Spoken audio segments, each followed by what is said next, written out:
Ready? Start.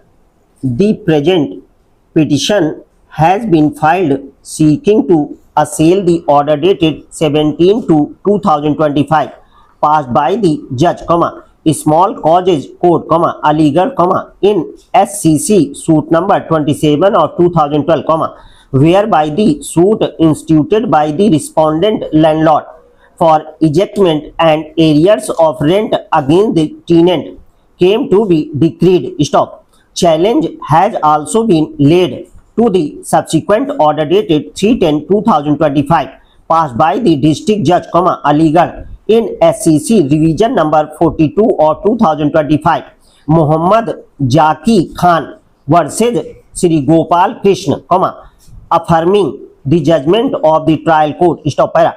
The dispute arises out of SCC suit number 27 of 2012 instituted by the respondent landlord against the petitioner tenant in respect of a shop situated at Kasba Khair, district Aligarh. Stop. The petitioner claimed tenancy since the year 1987 at a monthly rent of rupees 400. Stop. Alleging default in payment of rent and termination of tenancy by notice dated 10/5/2012, the respondent instituted the suit for ejectment and arrears of rent. Stop. The suit came to be decreed by the trial court and the revision preferred there against has also been dismissed, giving rise to the present petition. Stop.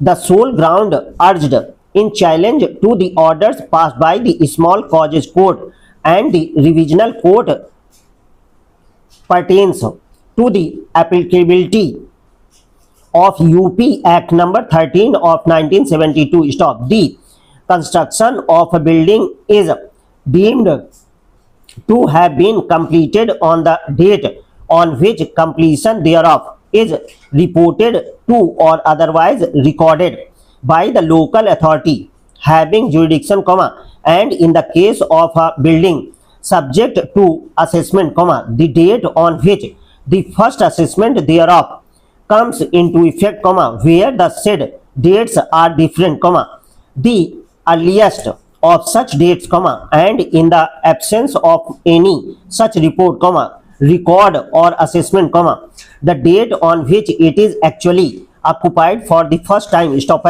Learned counsel for the petitioner has not been able to substantiate the plea that the building had been constructed prior to 26th April, 1985, that is the cut-off date specified in the second proviso to subsection 2 of section 2, on the basis whereof alone the provisions of UP Act number 13 of 1972 could be claimed to be applicable. Stop.